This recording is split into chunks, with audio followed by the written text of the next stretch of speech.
Bom dia, boa tarde ou boa noite. Neste vídeo nós vamos abordar o artigo 7º do novo Código de Processo Civil. Eu espero que vocês gostem.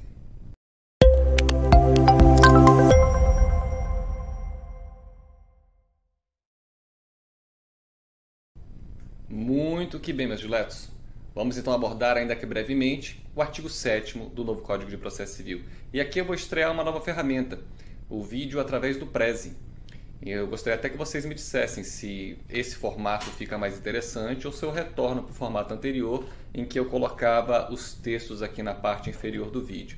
Vamos ver se vocês gostam desse formato. Eu achei bem interessante, porque ele dá essa possibilidade de uma melhor interação aqui na própria tela. Eu achei bem legal. Então, diz o artigo 7º do Código de Processo Civil: é assegurada às partes paridade de tratamento em relação ao exercício de direitos e faculdades processuais, aos meios de defesa, aos ônus, aos deveres e à aplicação de sanções processuais, competindo ao juiz zelar pelo efetivo contraditório. Então percebam o seguinte: o artigo 7º do novo Código de Processo Civil, de início, ele trata da isonomia. Ele trata da igualdade. Vou até voltar para a parte inicial para vocês verem bem isso. É assegurada às partes paridade de tratamento. Então, essa ideia de paridade de tratamento é a ideia de paridade de armas. É a ideia de igualdade, de isonomia. Que, aliás, a respeito disso, eu já tenho um vídeo postado na playlist de Teoria Geral do Processo, eu remeto vocês a ele. Não vou me alongar muito aqui a respeito desse tema. Haja vista que já tem um vídeo postado a respeito do princípio da igualdade ou da isonomia. Mas só para lembrar que a ideia de isonomia é o tratamento igual para os iguais, desigual para os desiguais, na medida das suas desigualdades. Por isso que certas disposições legais podem, a princípio, parecer uma violação a essa ideia de igualdade, quando que, na verdade, o que se pretende é equilibrar o combate entre as partes. Como hipóteses que eu menciono no vídeo que eu acabei de mencionar, que está na playlist Teoria Geral do Processo, o vídeo sobre isonomia, mas questões relacionadas, por exemplo, à inversão do ônus da prova, a questões relacionadas à competência, enfim, remeto a vocês esse vídeo para não me alongar muito aqui. Mas notem que, novamente, o legislador vem no Código de Processo Civil e ratifica, confirma a norma constitucional. Aquilo que se vê na Constituição, eu vou já mostrar para vocês o texto do artigo 5º, o inciso 1 e também o inciso 55, que diz respeito ao contraditório. A Constituição já consagra a ideia de isonomia, a Constituição já consagra a ideia de igualdade, que não significa necessariamente tratar todos da mesma forma. Volto a dizer, tratamento igual para os iguais, desigual para os desiguais, na medida das suas desigualdades. É por isso, por exemplo, que os idosos têm preferência na tramitação dos processos. Mas quantos idosos houver, eles vão respeitar a ordem de chegada, como se fosse fila de banco, ou como explica Celso Antônio Bandeira de Mello, em sua obra consagrada a respeito do tema. Ele fala que na fila de banco você tem uma fila para as pessoas que não gozam de preferência, e você tem uma fila específica para aquelas que gozam dessa preferência, por exemplo, os idosos, mulheres que estejam grávidas, as gestantes. Mas se chegarem 10 mulheres grávidas, elas vão respeitar a ordem de chegada, tratamento igual para os iguais, desigual para os desiguais na medida das suas desigualdades. Enfim, remeto vocês ao vídeo que eu acabei de mencionar. Mas não é só de igualdade, não é só de isonomia que fala o artigo 7º. Na parte final, ele destaca o seguinte: competindo ao juiz zelar pelo efetivo contraditório. Então, vejam, aqui fica muito evidente que não é mais possível, e a doutrina já vinha falando isso há tempos. Aliás, eu tenho um vídeo também postado no meu canal a respeito dos princípios do contraditório e da ampla defesa. Acho que vai ser interessante para vocês darem uma olhada nele também. Lá eu falo disso. O que ocorre? Foi-se o tempo que era suficiente apenas dar às partes oportunidade de se pronunciarem, darem às partes oportunidade de participar do processo. Não que isso não seja importante, isso é muito importante, isso é imprescindível. É imprescindível que seja dada uma oportunidade para que a parte querendo, ela traga aos autos informações que sejam importantes para a resolução da questão. Agora vejam, esse é o aspecto substancial do princípio do contraditório. Aqui no artigo 7º, quando ele fala de um efetivo contraditório, está sendo destacado aqui o aspecto substancial. É o aspecto substancial, o aspecto material do contraditório que está sendo destacado nesse momento. Ou seja, é importante dar às partes oportunidade para se manifestarem? Sem dúvida. Se não for observado esse aspecto formal, o substancial não tem como ser atingido. Mas a questão é que não pode ficar só nisso. Não dá para ficar só nessa oportunidade para a parte se manifestar. Não pode ficar só nisso. Tem que se ir além. E tem que se permitir, tem que se dar oportunidade para que as partes possam influenciar no convencimento do juiz. Esse é que é o ponto importante. Esse é um efetivo contraditório. Então, de nada adianta o juiz dar à parte a oportunidade de se pronunciar e, na hora de decidir, ignorar os argumentos da parte. Isso não é o suficiente, isso não atende ao princípio do contraditório. Pelo menos não no seu aspecto substancial, né? Aspecto formal, ok, mas não pode ficar só nisso. Temos que ir além e temos que atentar também para o aspecto substancial. Dar às partes a oportunidade de influenciar na convicção do magistrado. Tá? Só assim teremos um contraditório efetivamente preservado pelo juiz. Isso é um salto de qualidade imenso aqui na redação do Código de Processo Civil. Bem, na Constituição de 1988, diz o artigo 5º, todos são iguais perante a lei, sem distinção de qualquer natureza, garantindo-se aos brasileiros e aos estrangeiros residentes no país a inviolabilidade do direito à vida, à liberdade, à segurança e à propriedade, nos seguintes termos. Então perceba que logo no caput você já percebe a ideia de isonomia, a ideia de igualdade. Todos são iguais perante a lei. Voltando a dizer que não significa que as pessoas serão sempre tratadas exatamente da mesma forma, porque isso pode ser extremamente injusto, né? Já vi pessoas reclamarem, por exemplo, em concurso público, concurso em que há prova física, né? Polícia Federal, por exemplo, as mulheres têm que fazer uma quantidade de movimentos menores, uma quantidade menor de movimentos do que os homens. Aí tem gente que reclama, até por conta, vou mostrar para vocês, até por conta do que diz o inciso 1 da Constituição, né? Homens e mulheres são iguais em direitos e obrigações nos termos dessa Constituição. Então, na prova física tem que fazer a mesma quantidade de repetição. Não sei o nome desses movimentos, mas enfim, aquele que levanta o corpo, flexões e tal. Não, né, gente? Já vi decisões judiciais que mostram que isso não viola o princípio da isonomia, não viola a igualdade. Por quê? Tratamento igual para os iguais, desigual para os desiguais na medida das suas desigualdades. É comprovado que, pelo menos na maioria das vezes, né, os homens têm uma condição física, né, de musculatura, com mais vigor do que o das mulheres. Pelo menos que eu digo na maioria, né? Claro que tem mulheres que são halterofilistas que têm muito mais força do que vários homens, inclusive mais força do que eu. Mas, geralmente, não é o que se vê. Então, esse tratamento diferenciado, pelo contrário, ele até atende à isonomia. E aí, volto a dizer, é chato, mas é importante ser dito. Tratamento igual para os iguais. Os homens têm que fazer aquela quantidade de movimentos.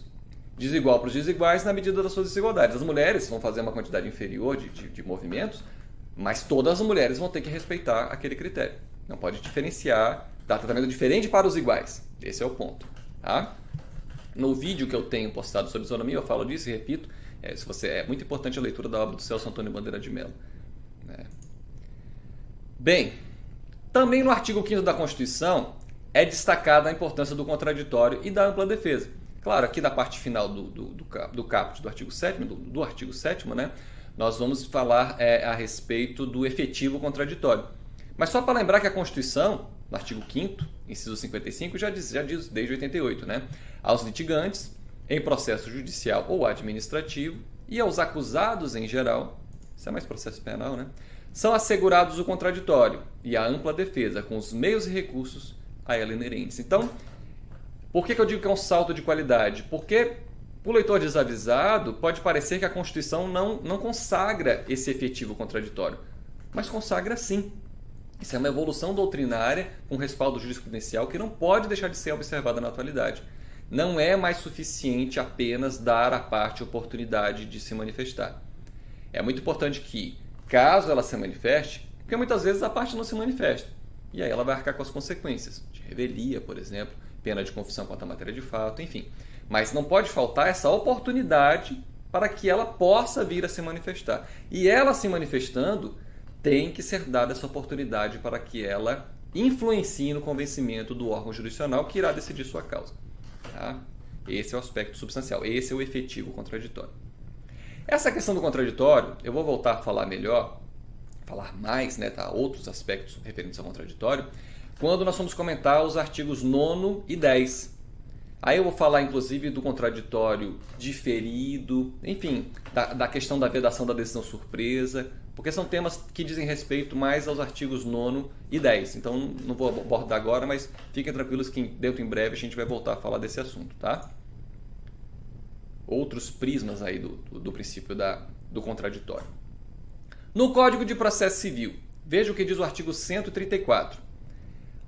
Desculpa, não, isso aqui não é o Código de Processo Civil, não. Isso aqui é a Constituição, perdão. Isso aqui é a Constituição Federal de 88 ainda. Artigo 134. A Defensoria Pública é instituição permanente essencial à função jurisdicional do Estado, incumbindo-lhe como expressão e instrumento do regime democrático, fundamentalmente, a orientação jurídica e promoção dos direitos humanos e a defesa de todos, em todos os graus, judicial e extrajudicial, dos direitos individuais e coletivos de forma integral e gratuita aos necessitados, na forma do artigo, ou melhor dizendo, do inciso 74 do artigo 5º dessa Constituição Federal. Então vejam, o artigo 134 da Constituição, ele trata da Defensoria Pública. E isso é importantíssimo para assegurar não só isonomia, paridade de armas, porque não pode estar uma parte com um advogado particular e a outra porque não tem condições de contratar um advogado e ficar sem defesa técnica. Né? Não faz sentido. Haveria tratamento absolutamente desigual dentro do processo. E traz essa possibilidade para aqueles que... traz essa questão de equilíbrio do combate entre as partes e, sobretudo, a preservação do contraditório. Porque só vai haver um contraditório efetivo se houver defesa técnica. Eu até comento no vídeo que eu já mencionei para vocês, em que eu trato do contraditório e da defesa, o certo descontentamento que me traz a diferença de interpretação dessa questão do STJ e do Supremo. Remeto vocês ao vídeo. Né? Tem um enunciado de súmula do Superior Tribunal de Justiça que foi derrogado por pronunciamento do Supremo Tribunal Federal e, a meu ver, o Supremo não andou muito bem ao preservar aqui o texto constitucional, porque diz que não é obrigatória a defesa técnica no processo administrativo. E aí como é que fica essa ideia de isonomia? Como é que fica o efetivo contraditório? Enfim, mais coisas de Brasil, né? Vamos em frente. Agora sim, o Código de Processo Civil. Artigo 139. O juiz dirigirá o processo conforme as disposições deste Código, incumbindo-lhe. Aí olha logo no inciso 1, ó. Assegurar às partes igualdade de tratamento. Então veja, mais uma vez, já tinha sido feito isso no artigo 7º do Código de Processo Civil, e aí vem o legislador novamente destacando a importância da isonomia no direito processual civil. Né? Logo no inciso 1, assegurar às partes igualdade de tratamento. E veja, essa questão substancial da igualdade também. Não dá para ficar só no aspecto formal. Né? O exemplo que eu dou no vídeo lá que eu postei, que eu espero que vocês assistam, se não viram ainda, é uma situação que eu passei há anos atrás. Logo que o código revogado ainda foi reformado e foi colocada essa possibilidade de ser dada prioridade prioridade no processo em que são partes idosos. Então o que eu fiz na época? Eu vi todos os processos em que eu advogava para idosos, fiz os requerimentos para que fosse dada prioridade na tramitação. Na época não havia processo eletrônico, os processos eram físicos, né, de papel, aquela capa e tal. E aí eu fiz os requerimentos, todos foram deferidos. Ou seja, formalmente, essa questão da igualdade, né, esse aspecto substancial, formal da igualdade foi preservado, porque os pedidos foram acolhidos. Porém, o que eu constatei algumas semanas depois? Que os processos estavam lá no mesmo canto. Ou seja, quem folheava o processo, tem prioridade na tramitação. Só que, materialmente, a prioridade não estava acontecendo. E na época eu até reclamei alguns cartórios. Falei, olha, aquele processo ali está lá no mesmo lugar, por que está? Não, mas é porque... Eu falei, não, mas tem prioridade. Não era conveniente botar uma tarjazinha vermelha, botar ele numa outra pilha para mostrar que ele tem prioridade na tramitação? Então, veja, essa questão da igualdade não pode ficar só no aspecto formal, tem que se atender também ao aspecto substancial, tal qual o contraditório. Né? Bem, ainda no Código de Processo Civil, artigo 369. As partes têm direito de empregar todos os meios legais, bem como os moralmente legítimos, ainda que não especificados neste Código, para provar a verdade dos fatos em que se funda o pedido ou a defesa e, olha lá, influir eficazmente na convicção do juiz. Olha o contraditório no aspecto substancial. As partes é permitida a produção não só das provas expressamente previstas no Código de Processo Civil, mas todos os meios moralmente legítimos, né? E, o mais importante, eles têm que ter essa possibilidade de influenciar eficazmente na convicção do juiz. Ou seja, mais uma vez aqui em outras palavras, a preservação do princípio do contraditório no seu aspecto substancial, no seu aspecto material, né? Da mesma forma que o artigo 7º diz ao final efetivo contraditório, em outras palavras é isso aqui, ó, influir eficazmente na convicção do juiz. Esse é o efetivo contraditório. Esse é o contraditório observado no seu aspecto substancial ou material, se preferir. Artigo 493, ainda do Código de Processo Civil. Se depois da propositura da ação algum fato constitutivo, modificativo ou extintivo do direito influir no julgamento do mérito, caberá ao juiz tomá-lo em consideração de ofício ou a requerimento da parte, no momento de proferir a decisão. Agora vejam como é importante o contraditório aqui no parágrafo único, ó. Se o constatar de ofício o fato novo, o juiz ouvirá as partes sobre ele antes de decidir. Isso aqui até coincide com aquilo que diz o artigo 10, né?